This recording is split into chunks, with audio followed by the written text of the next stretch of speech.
What's up, everybody? Happy ETF day. Thought I'd do a quick one just to kind of go over that and to go over. Actually, I had a request for how I use MarketCipher. I'll push that to the back end of this video if you're not interested in that. And if you are, you can check it out. So I guess the first thing I wanted to talk about was something I posted just a few minutes ago. The, a lot of you know that I use Nansen, which if you want to use it, it's what is it, app.nansen.ai. It does cost money, so just be aware of that. But they do have a free version as well, and it might give you some more information. I posted a few things from it from the paid version. ARB's still doing real well. We talked about that one not too long ago. Here's what some of the sectors are doing, and actually, what I'll do is I'll just bring it up over here instead of looking at it that way. So if I look at my dashboard here, the last 24 hours on the sector flow, go to page one. We've been talking about DeFi and scaling and connectivity, how it seems like a lot of the money has been going into those sectors lately, and it continues to look that way. Some exchange money as well. I mean, this isn't all the money that's flowing right now, of course. These are just for the coins that Nansen has within its database. And it's a lot of the coins. I mean, it's a lot of high caps, a lot of mid cap, but it mostly tracks like smart money and that sort of thing. The thing that I thought was really interesting is that what is it, about 20 million? I don't know, about 20 million has been shifted. It went to the stable coins for a bit, and now it's going back into altcoins or whatever. So it seems like the people that did sell off before the ETF decision are getting back in. That's the main takeaway. Let's see if there's anything else. Yeah, so this is like actually page 3 where ARB shows up on smart money token inflow. And the way that's defined is it's the overview of the top tokens that smart money has acquired in the last 24 hours on the Ethereum network. So there's the difference. It's not including all networks, just Ethereum. So like ERC20 coins. Matic is one of the top ones. I mean, a lot of these that are on the first page will end up being your higher market cap. So I tend to go to the third, fourth, fifth page to try to find ones that are just now getting started moving. And I'll get into those charts here in a second. And I'm going to talk about Cubic, which I know I talk about it a lot as it is, but I just want everybody to understand that I think it's a really good project, and these are prices you want to be buying in at. I'm going to look at ARPA. This is one that I reposted from Braver called Chat. I never really got into that one, but it is a good play. So if you want to look into that one, and then AIPG is another one we'll look at here in a second. As far as Bitcoin goes, nothing's really changed. I realized that an ETF approval, a lot of people thought it was just going to take off, but it hasn't yet. And that's actually a good thing for the altcoins. I would prefer that it just kind of hovers here right up against resistance, because that would give ETH and all the altcoins a chance to play catch up with it. So I wouldn't say there's a whole lot to talk about here. Money flow is still green on the day or on the 4 hour, and on the daily it should be as well. Yeah. So anytime you're above this line right here on smart money, I mean on MarketCipher, it's bullish. So I don't see any problems here. It looks fine. I worked up this ETH BTC chart. If for those that you don't know, those of you that don't know, any chart that has the name of the coin and then BTC behind it, you're just comparing the strength of that coin versus the strength of Bitcoin currently. And as far as the price action yesterday, it had dipped really hard, and everybody thought that it was going to keep going well past this and go all the way down here. And admittedly, that is an area that would completely fill this gap and take care of this imbalance that happened here.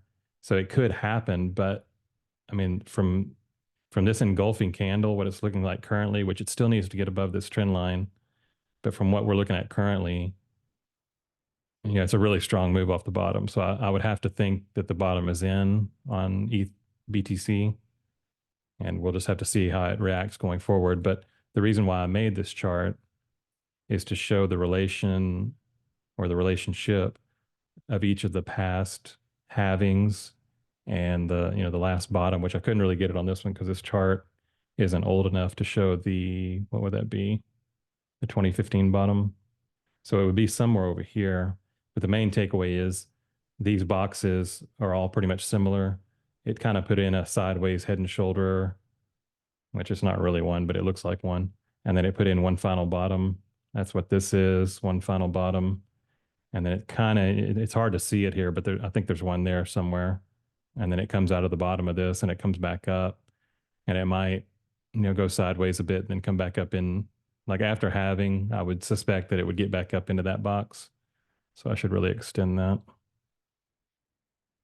But you can see here, like if I was to extend this one, and you know what this looks a lot like, if you bring up the Wall Street cheat sheet, looks a lot like what is it, disbelief.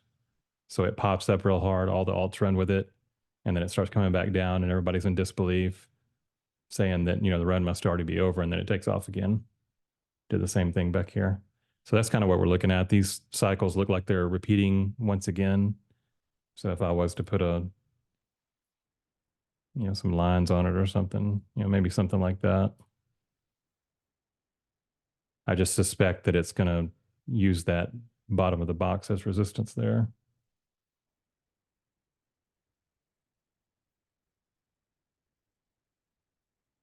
All right, so let's see, we talked about this here. This is the last 24-hour smart money accumulations. ARB is one of the top 5. Gala. What else is a good one? Movie's always a good one. Restake. We were talking about that one not too long ago before it moved.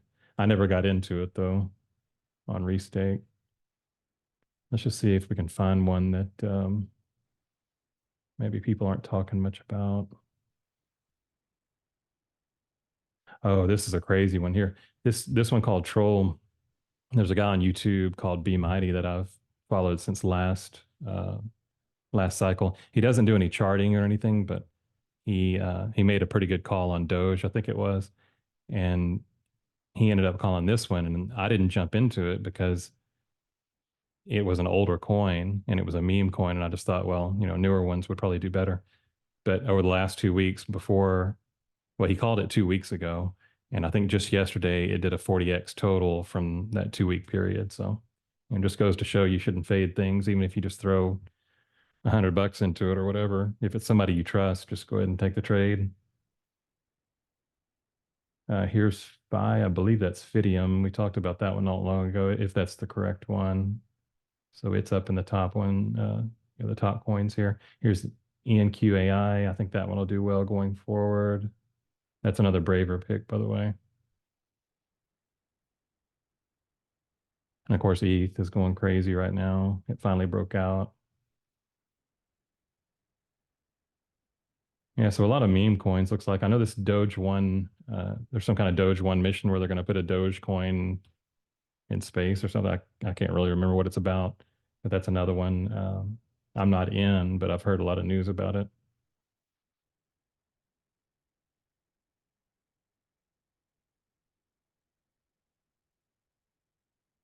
A lot of these I don't know. Okay, here's one, Mark. That one, it's getting a lot of buzz on Twitter right now, and I can't remember the name of it. Let me bring it up here on my other screen.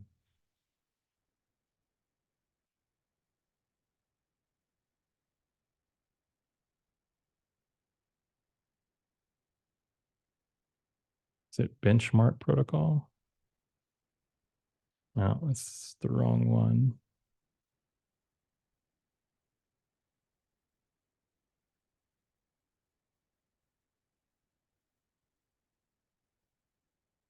Give me 1 second here. I'm going to try to find it for you because I think it is a good one going forward anyway. Oh, here it is, Money Arc.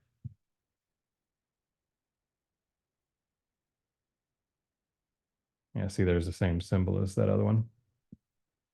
I don't see the market cap, but the FDV is almost 3 million, so it's way down there. I mean, it's got plenty of room. Says max supply is 10 million. I mean, that's pretty low. Had a little bit of a pump back here, and then it's just gone sideways. So this is one of the ones that, if you like this project, this would be the accumulation zone, and you would just accumulate, and then when it took off, you'd be happy. All right, we'll move on from that. I think that's all I wanted to talk about. This is the stable coin exchange flow, where a lot of people were taking stables out pretty much all of December, and now it's starting to turn back down. So people are putting money back into exchanges and buying altcoins or whatever. Here is the Arbitrum, the ARB chart. And actually, I want to come back to this one because this is the one I was going to use as an example to show how I use MarketCipher. And everybody kind of uses it a little bit differently. But let me jump over here to Cubic real quick. I'm going to move this one to the end. So Cubic, I had talked about, this was actually just yesterday, maybe. I talked about how these two, this reaccumulation example, I felt like was probably playing out. And what I would need to see is a significant move up, at least back up to this line right here, and really above it to feel like this was playing out. But you can clearly see there's a lot of chop here at the beginning. Then it pushes up. Same thing here. And then it comes all the way down for the spring. And then it has the first move off the bottom. It does a retest. And I feel like that's what's happening here. But of course, I don't know for sure. The reason I said this here is I want to see a push up to the top of the range, which would be really, you would have to see a push above this and pretty much a push even with this top right here. And then if you saw it kind of hovering there for a bit, you knew it was going to take off. So you don't have to buy it here. And of course, it's not financial advice, but if you decide you're not ready to buy it, somebody could wait until it got up to here. But anyway, I mean, that's a pretty good move right there by itself. If it does push up to there, it's like 50 or 60%. So that's kind of number one in my mind right now because it hasn't moved much. It had a 10x move, and now it's 50 to 60 days of reaccumulation, and it's starting to get some pretty good volume candles in here. And of course, CFB come from beyond. He's the one that puts his name on the project. And as I said in the last Cubic video where I detailed all of that, he's had two of the top 10 ICOs of all time in NXC and what is it, IOTA. And they just did ridiculous multiples from the bottom. Here's another good one. This is that Braver pick I was talking about, AIPG.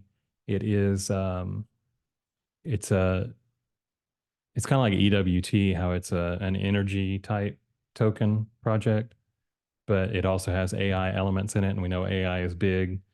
So two of those things come together to give you a pretty good project. You got a pretty good narrative there for people to get behind because we know that the infrastructure for pretty much all of the power, especially in United States and I'm sure there's a lot of European countries as well, the power grids have been largely, I wouldn't say mismanaged, but there's been no development in that area. It's just you use the old power supply or the power system that you've got and you keep repairing it. But, where's the technology? So, now the technology is coming along and we're going to see that technological revolution in all aspects, all sectors, I hope. And here is another one that we called, the name of this one's ARPA, which really it was Pip Snipers that got me into this one. So if you look up Pip Snipers on Twitter, you can find him. He's got a group if you want to be a part of that. But clearly we've broken above the 50 RSI. I actually didn't mean to have that on there. But if you look here on MarketCipher, the RSI and the stock RSI lines are both pointing up. You got VWAP pointing up, and you have your money flow starting to turn to green. So this looks real good right now. What is this, the 3 hour? If we take a look at the daily,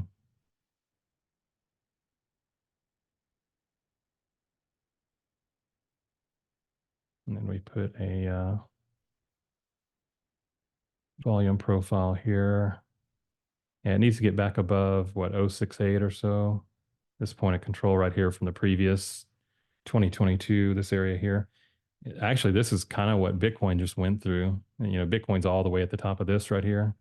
So all of these coins are trying to play catch up. But it's above the low of the range.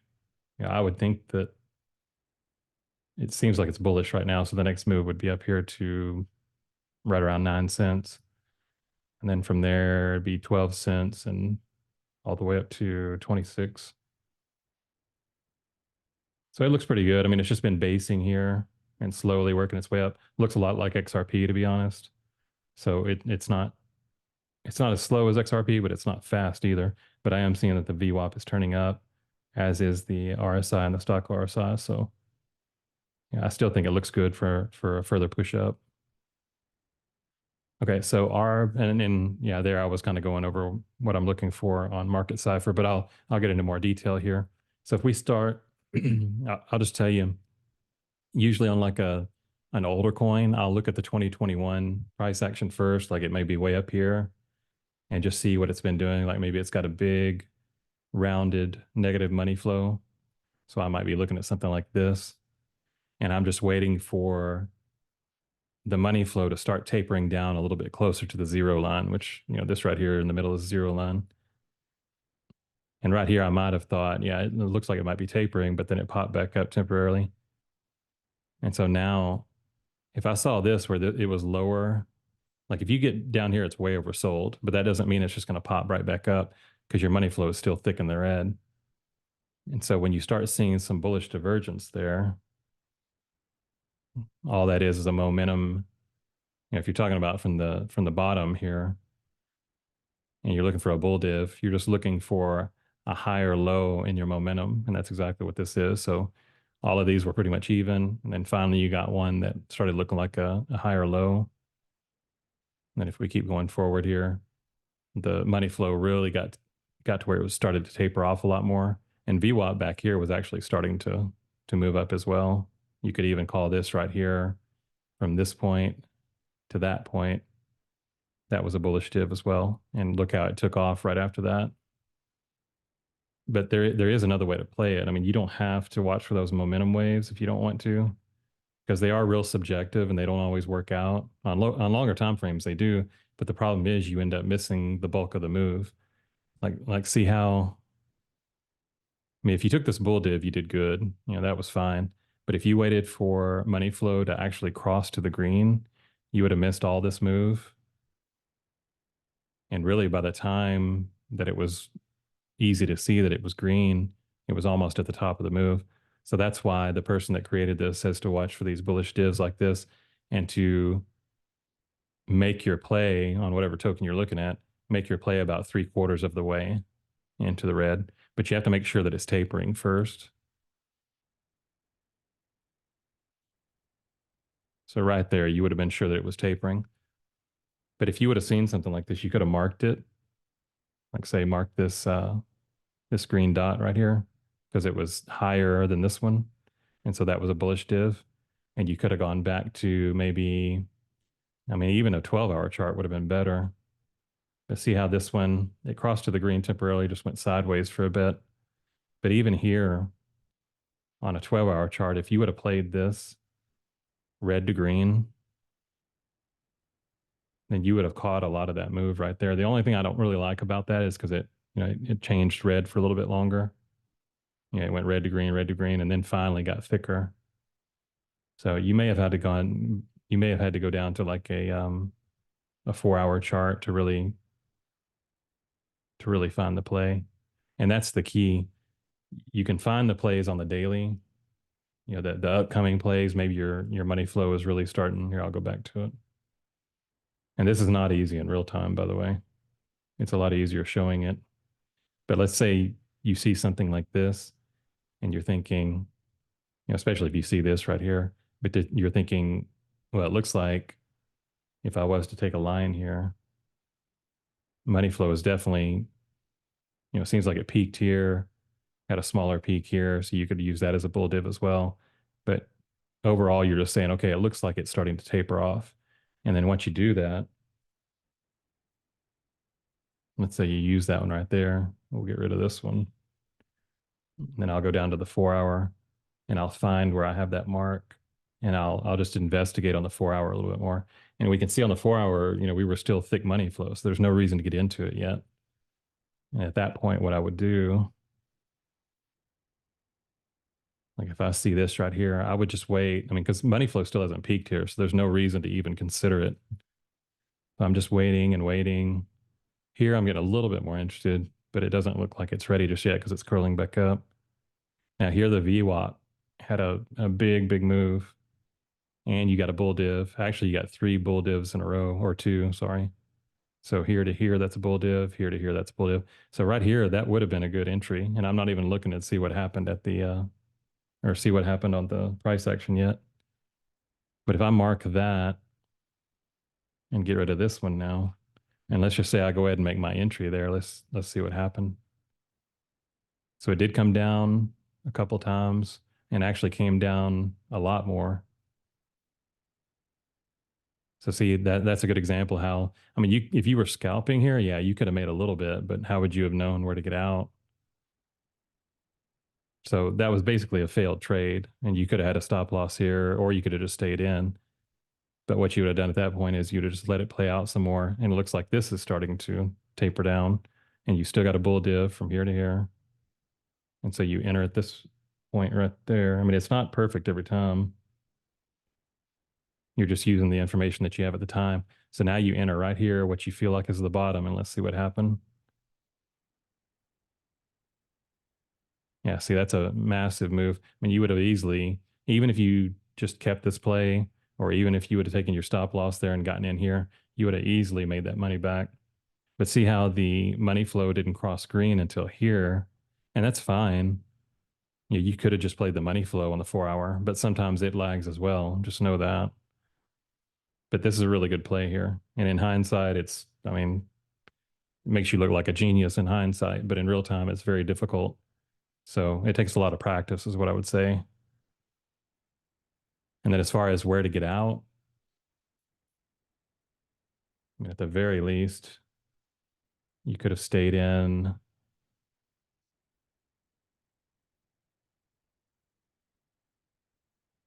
I mean, even hindsight, it's hard to tell exactly where to get out unless I was just looking at price action.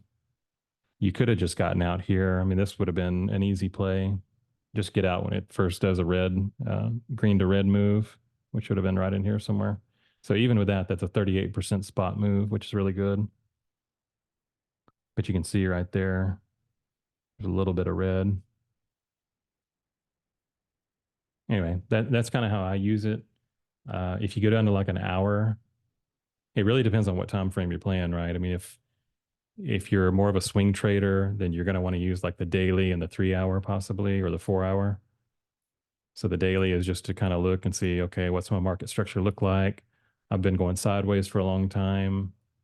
Let's just see, where was that at? Oh yeah, here it is, where it was going sideways. So I've been going sideways for a long time. Eventually this is going to break out or it's going to break down. I need to figure out what's going on here. You're just looking at this box right here. And there's a lot of different methods you can use. I know one guy that uses a volume profile method.